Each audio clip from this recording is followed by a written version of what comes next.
Assalamu alaikum wa rahmatullahi wa barakatuhu.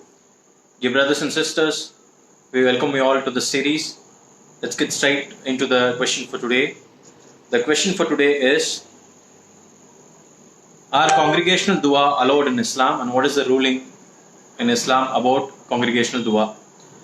Now, when we emphasize so much about the congregational salah to be performed even in the homes, even amidst the COVID-19 situation, there is a very fundamental question which arises among the Ummah, that since we actually glorified the congregational salah and we actually emphasize the importance of congregational salah versus the salah which would be performed in Xylo. So when we compare the benefits of congregational salah so much, people also have a question whether congregational dua will also have so much of importance in Islam. However, if we have to make anything a religious affair, then we always have to turn back to the perfect role model for humanity, the Messenger of Allah subhanahu wa ta'ala. So we will always have to turn back to the Prophet Muhammad sallallahu alaihi wasallam to find if there is any ruling with respect to the congregational dua, when we have to say that it is indeed going to give us a lot of reward when performing dua in congregation has been considered as a sunnah of Prophet Muhammad sallallahu alaihi wasallam. So until and unless we find a clear proof in the sunnah of Prophet Muhammad sallallahu alaihi wasallam, one cannot arrive at a conclusion that performing congregational dua is better than performing dua in Xylo. Now first let's understand whether congregational dua is actually the one which is actually prescribed by Islam. So that's the first and the fundamental thing what we need to ponder upon tonight, my dear brothers and sisters. In order to understand this one, let's go back to some fundamentals in Islam. So when we have to make anything,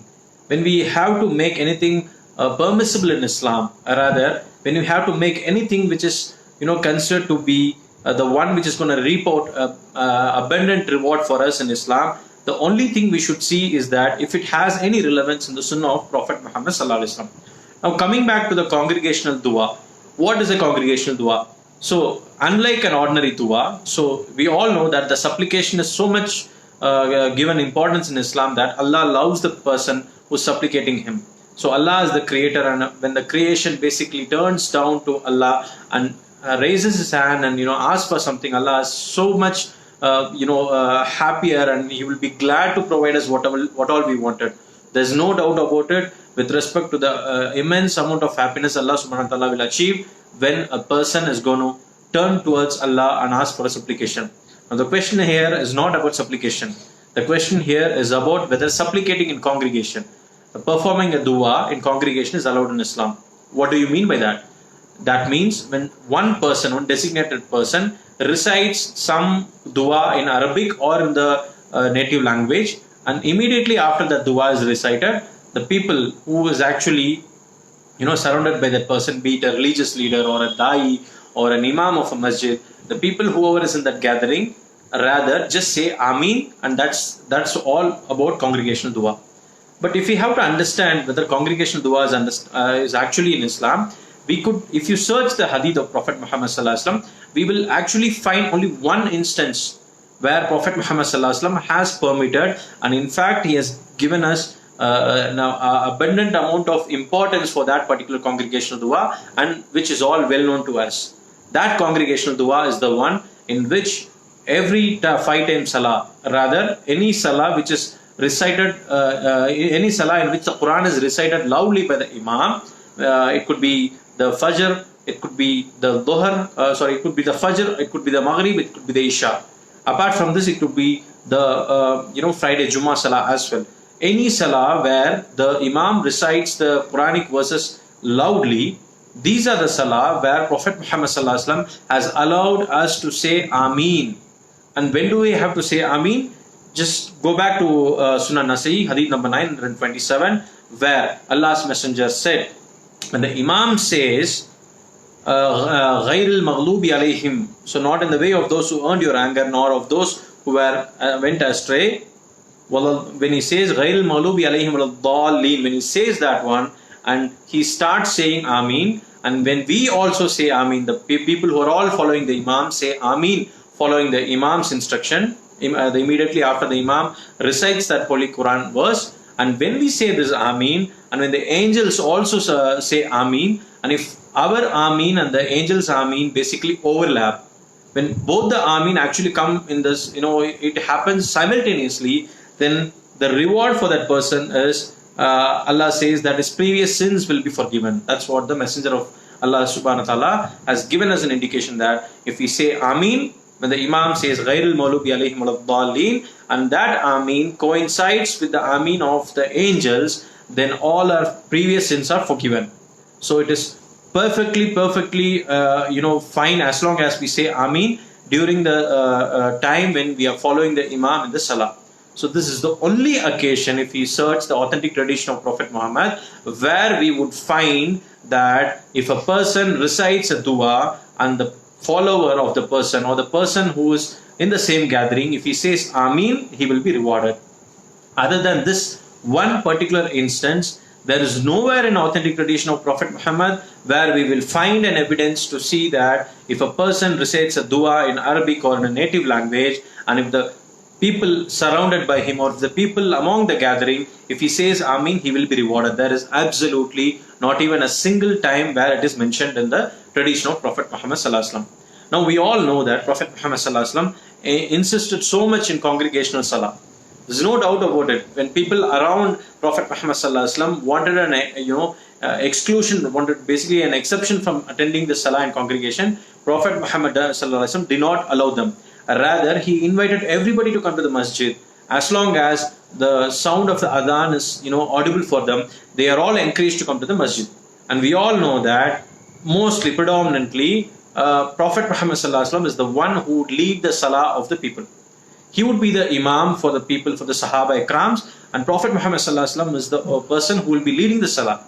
Now imagine if a person supplicating the dua and the people in the gathering will have to say Ameen, if that is going to give us immense amount of reward, the first person to do that would be Prophet Muhammad sallallahu alaihi wasallam. But unfortunately, if you search in any of the authentic texts, we will not find even a single occasion where Prophet Muhammad sallallahu alaihi wasallam, in spite of gathering all the Sahaba Ikrams for 5 prayer in the masjid, not even a single instance we can find that Prophet Muhammad sallallahu alaihi wasallam recited some dua and asked the Sahabas to basically say Ameen following that one. So this is a very big evidence for us to claim that this congregational dua is not from the Sunnah of Prophet Muhammad sallallahu alaihi wasallam. Furthermore, like I told you initially, anything and everything which we say has a religious background to it, unless and until it has a direct relation with Prophet Muhammad sallallahu alaihi wasallam, we cannot deem it religious. Like Prophet Muhammad sallallahu alaihi wasallam mentions, it is narrated by Aisha radhiyallahu anha. It is documented in the Sahih Muslim, where Prophet Muhammad sallallahu alaihi wasallam says, "Man amila amala laisa alayhi amruna fahuwa raddun." So Prophet very clearly, precisely says that Man amila amalan. So whoever does something, laisa alayhi amruna, whoever does something which is not in harmony with the way I have commanded them, whoever does something with out of their own desire which does not have any relevance from Prophet Muhammad sallallahu alaihi wasallam, fahuwa raddun. Man amila amalan laisa alayhi amruna fahuwa raddun. So that becomes rejected by Allah subhanahu wa ta'ala. So in spite of how good that deed is, if we do not have a commandment of Prophet Muhammad sallallahu alaihi wasallam, if Prophet Muhammad sallallahu alaihi wasallam has not commanded us to basically do that particular act, then that becomes void in Islam. So irrespective of how good that deed is, how much ever that deed is glorified, unless you have a proof of Prophet Muhammad sallallahu alaihi wasallam's tradition tied to that one, that becomes void. So that is exactly what Prophet Muhammad says, Man amila amalan laisa alayhi amruna fahuwa raddun. So whoever does anything which I have not commanded, those things will be rejected, and it is mentioned in Sahih Muslim. Likewise, we need to also understand that there are some etiquettes with respect to the dua we make whenever we have to seek something from Allah subhanahu wa ta'ala. The fundamental etiquette of making a dua is taught in the Quran, chapter 7, verse number 55, where Allah subhanahu wa ta'ala says, Ud'u rabbikum talarru'an wa khufyatan. So whenever we call upon Allah, Allah subhanahu wa ta'ala says, Ud'u rabbakum. Whenever you call upon the Lord, you call upon the Lord with humility and in secret. So if I have to seek something from Allah subhanahu wa ta'ala, I am totally obliged to do that one. I have been permitted to do that one as long as I show a sense of humility in that one. So I cannot just go and sit behind somebody and then say Ameen and then I take it for granted that my supplication will all be answered. Rather, if I have to supplicate to Allah subhanahu wa ta'ala, I will have to be humble in my dua. And rather, I will also have to be maintaining secrecy in dua. Because a person's basic needs will differ from a different person. Now coming back to the congregational dua. Congregational dua is a dua where the imam would basically ask the common needs of people, and most precisely he'll ask the personal things, what all is falling short in life. However, the needs and the desperate needs of people following the imam would be different. So everybody will have their own private space of asking dua. Everybody will have some private space in which they wanted the dua to be, appreciated by Allah subhanahu wa ta'ala and accepted by Allah subhanahu wa ta'ala. If he wants that particular private dua to be accepted, then the foremost etiquette which is taught in the Quran is that call upon your Lord with humility and in secret. Surely he does not love the transgressors. So if we transgress something, if we do not abide by the message of Allah subhanahu wa ta'ala, then we become transgressors. So my dear brothers and sisters, so we have full privilege to seek any supplication from Allah subhanahu wa ta'ala, and indeed Allah is the one who is merciful, who loves to see the slave supplicating him. However, if somebody does that which is like an innovation, which becomes a bid'ah in Islam, then that is totally not accepted. The fundamental thing why we call this supplication, the congregational dua, as bid'ah is because it does not have any relevance with respect to the tradition of Prophet Muhammad sallallahu alaihi wasallam. Furthermore, there is a hadith which is mentioned in Sunan Abu Dawud, hadith number 1479, where it is narrated by Numan bin Bashir, where Prophet Muhammad sallallahu alaihi wasallam says that ad-dua huwa al-ibadah. So when we talk about dua is actually an integral part of Islam. So dua is nothing but, the supplication is nothing but a form of worship. So just like how we worship Allah subhanahu wa ta'ala in the salah, just like how we worship by making some dhikr of Allah subhanahu wa ta'ala, just like how we seek some forgiveness of Allah subhanahu wa ta'ala, when you consider all these as fundamentals of worship, likewise in similar lines, the dua what we make is also considered to be the form of worship.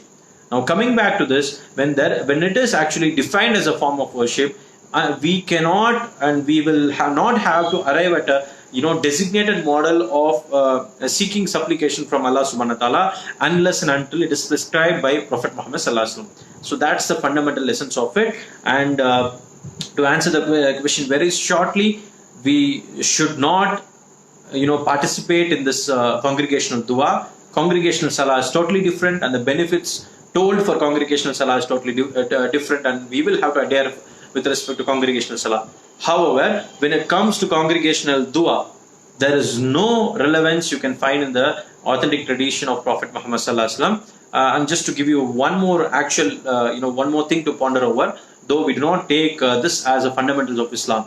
So everybody knows that we will not have to take the practice which is done in Makkah to be fundamental of Islam. However, for the sake of understanding, I'm just telling you, my dear brothers and sisters, we all witness the 5-time prayer which is going on in Kabatullah, right? So we have never seen the Imam reciting, the dua, and the people following the Imam would say Ameen. So there is no way you can find anything even in the Kabatullah.